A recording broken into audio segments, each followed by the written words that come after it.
Good morning, students. Here we start our discussion with invasion of Taimur. अमीर तैमूर जो famously Taimur the लेम के नाम से जाने जाते थे, वे सेंट्रल एशिया में चंगताई ट्राइब के हेड थे। उन्होंने इंडिया की वीक पॉलिटिकल कंडीशन का एडवांटेज उठाया और 1398 में इंडिया में रेड डाल दी। तुगलक डायनेस्टी के लास्ट सुल्तान महमूद तुगलक ने इस चीज़ के लिए अपनी काफ़ी रेजिस्टेंस शो की, बट अल्टीमेटली वो यहाँ से भाग गए। तैमूर ने कम से कम 1 लाख हिंदू लोगों को कैप्चर किया और उन्हें मार डाला, साथ ही बहुत सारे टेम्पल्स को भी लूटा। तैमूर का इन्वेजन तुगलक डायनेस्टी के लिए काफ़ी घातक सिद्ध हुआ, that is called fatal blow. The Syed and Lodi dynasty. Syed dynasty. Taimur the Lame appointed Khizr Khan as his viceroy in India before leaving for Afghanistan. Timur ने अफगानिस्तान जाने से पहले खिजर खान को इंडिया में अपना वाइसरॉय अपॉइंट किया। दिल्ली सल्तनत की वीक पॉलिटिकल कंडीशन का फ़ायदा उठाते हुए उन्होंने दिल्ली का सिंहासन कैप्चर कर लिया और सैयद डायनेस्टी की फाउंडेशन रखी। इस डायनेस्टी ने 1414 से 1451 दैट इज 37 ईयर्स के शॉर्ट स्पैन के लिए रूल किया। लोदी डायनेस्टी। लोदी डायनेस्टी के फर्स्ट रूलर बहलोल लोदी थे। 1451 में बहलोल लोदी, जो कि पंजाब के गवर्नर थे, उन्होंने दिल्ली का थ्रोन ऑक्यूपाई कर लिया और लोदी डायनेस्टी की फाउंडेशन की। उन्होंने सल्तनत को कंसोलिडेट करने के लिए बहुत एफर्ट्स किए और नोबल से अच्छे रिलेशन मेंटेन करने के लिए एफर्ट्स किए। 1488 में उनकी डेथ हो गई। उनकी डेथ के बाद उनके बेटे सिकंदर लोदी ने शासन को सक्सीड किया।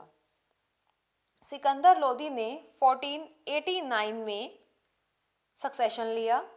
He was the greatest king of the Lodi dynasty. उन्होंने एक नया शहर आगरा फाउंड किया और वहाँ अपनी कैपिटल को शिफ्ट कर दिया। उन्होंने पब्लिक वेलफेयर के लिए बहुत से कार्य किए, बट वो एक रिलीजियस बिगट थे, मीन्स केवल अपने ही धर्म में उनका दृढ़ विश्वास था और हिंदू धर्म की वह अगेंस्ट थे। उन्होंने बहुत से टेम्पल्स को डिस्ट्रॉय किया और उनकी जगह मस्जिद बनवा दिए। 1517 में ड्यू टू इलनेस उनकी डेथ हो गई। इब्राहिम लोदी। सिकंदर लोदी के बाद 1517 में इब्राहिम लोदी ने सक्सेशन लिया। वह दिल्ली के लास्ट सुल्तान थे और उनके बुरे नेचर के कारण उनके ही रिलेटिव्स और नोबल्स उनके दुश्मन बन गए थे। ऐसे में उन्हीं के एक रिलेटिव दौलत खान ने बाबर को 1526 में इंडिया में आक्रमण करने के लिए इनवाइट किया and the historical first battle of Panipat took place between Ibrahim Lodi and Babur. जैसा कि हम जानते हैं कि जो पानीपत का फर्स्ट बैटल हुआ था वो इब्राहिम लोदी और बाबर के बीच में हुआ था, उसकी शुरुआत यहीं से हुई थी। बाबर ने लोदी को डिफीट कर दिया एंड उसे मार डाला। With the death of Ibrahim Lodi, Lodi dynasty came to an end. Section 4. The court, nobility and land control under Delhi Sultanate. First of all, the court. Delhi Sultanate में sultans की court को अपनी ही एक importance थी। Sultans ने court को एक शानदार लुक दी हुई थी, that is called the splendid court. वहाँ एक सिंहासन था जिसे गोल्ड और डायमंड से जड़ा हुआ था। डिफरेंट मिनिस्टर्स को और ऑफिशियल्स को उनकी डेजिग्नेशन के अकॉर्डिंग सीट्स दी हुई थी। कोर्ट में डे टू डे एक्टिविटीज से रिलेटेड और स्टेट के अदर इम्पॉर्टेंट इश्यूज को डिस्कस किया जाता था। The nobility. वैसे तो सारी पावर्स सुल्तान्स ने अपने हाथों में रखी हुई थी, but for administrative activities sultans nobles की हेल्प लेते थे। These nobles mostly belong to Turkish और अफगान फैमिलीज। नोबल्स बहुत ही पावरफुल थे। कुछ नोबल्स गवर्नर्स और मिलिट्री कमांडर्स जैसी इंपॉर्टेंट पोजीशंस पर थे। बाकी पावरफुल नोबल्स को इंपॉर्टेंट एडमिनिस्ट्रेटिव डिपार्टमेंट्स असाइन किए हुए थे। Land control. As we know, India has been an agriculture country and majority of its population have been peasants. Delhi सल्तनत का भी main source of income agriculture ही था। Generally 1/3 of agriculture production was charged as land revenue.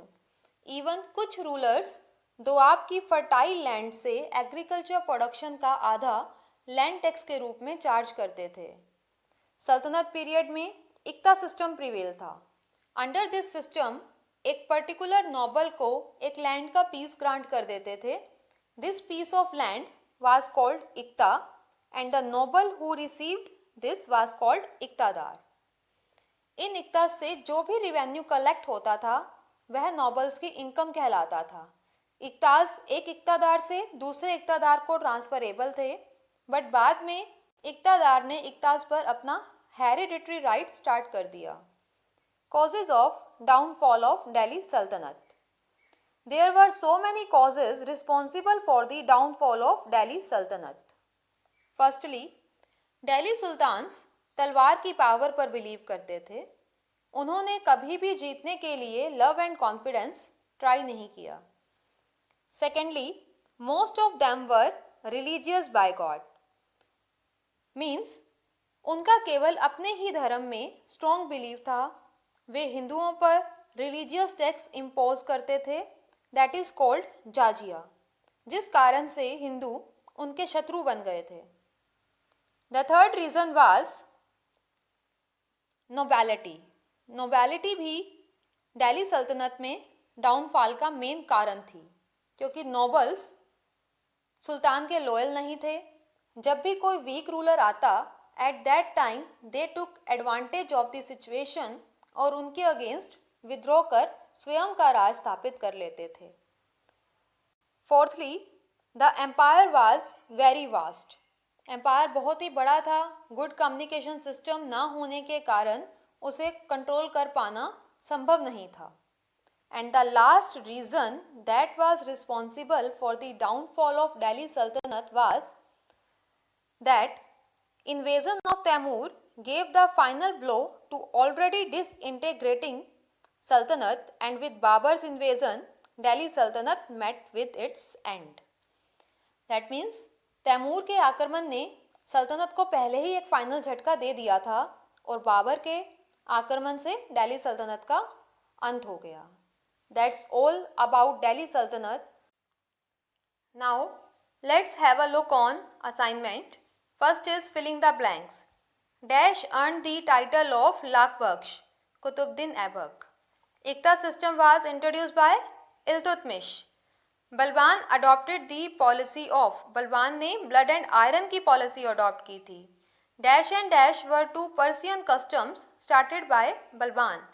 Balban ने दो Persian custom start किए थे दिल्ली सल्तनत में, that were सिश्ता and पैबस. Means सुल्तान के चरणों में झुककर उसे प्रणाम करना, उसके चरणों को चूमना। Second, choose the correct option. First is Razia Sultan died in 1240. Taimur invaded India in, अभी हमने पढ़ा तैमूर ने 1398 में इंडिया में इन्वेड किया था। फाइनेंस मिनिस्टर अंडर दिल्ली सल्तनत वाज कॉल्ड वजीर. Next, describe the administrative and economic reforms of Alauddin Khalji. Alauddin Khalji को लार्ज आर्मी मेंटेन करने के लिए लार्ज सम ऑफ मनी चाहिए थी, इसीलिए उन्होंने दोआब के वेल्थियर पीपल से लैंड टैक्स चार्ज करना शुरू कर दिया. उन्होंने रिवेन्यू पर एक स्ट्रिक्ट वॉच रखी, गुड्स के प्राइसेस को कंट्रोल किया और रिवेन्यू को न्यू मेजरमेंट के बेसिस पर फिक्स किया. साथ ही उन्होंने एक एफिशिएंट स्पाई सिस्टम भी इंट्रोड्यूस किया. Second question is what are the causes of downfall of Delhi सल्तनत. हमने अभी इन कॉजेज को डिस्कस किया है कि डाउनफॉल क्यों हुआ था दिल्ली सल्तनत का. Write a short note on invasion of Timur. Timur का इन्वेजन कैसे हुआ इंडिया में? अमीर तैमूर, जो कि सेंट्रल एशिया में चंगताई ट्राइब के हेड थे, उन्होंने इंडिया की वीक पॉलिटिकल कंडीशन का फायदा उठाया और 1398 में इंडिया में रेड डाल दी। उन्होंने एटलीस्ट 1 लाख हिंदू लोगों को कैप्चर किया, उन्हें मार दिया और बहुत से टेम्पल्स को भी लूट लिया। उनका इन्वेजन तुगलक एम्पायर के लिए फैटल ब्लो साबित हुआ। Sayyid dynasty. Timur the lame appointed Khizr Khan as his viceroy in India before leaving for Afghanistan. हमने अभी डिस्कस किया इसे भी कि तैमूर ने अफगानिस्तान के लिए लीव करने से पहले खिजर खान को अपना इंडिया में वाइस रॉय अपॉइंट कर दिया और उन्होंने इंडिया की वीक पॉलिटिकल कंडीशन का फायदा उठाया और दिल्ली सल्तनत को कैप्चर कर लिया और वहां पर सैयद डायनेस्टी की फाउंडेशन रखी। इस डायनेस्टी ने 37 इयर्स के शॉर्ट स्पैन के लिए, दैट इज 1414 से 1451 तक रूल किया। Lodhi dynasty. Sultans of Lodhi dynasty were, first जो सुल्तान थे लोधी डायनेस्टी के, दे वर बहलोल लोधी, जिन्होंने 1451 से 1488 तक शासन में रहे थे। सेकंड वर सिकंदर लोधी, जो 1489 से 1517 तक शासन में रहे।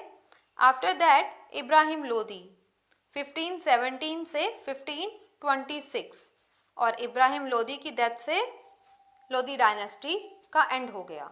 Thank you.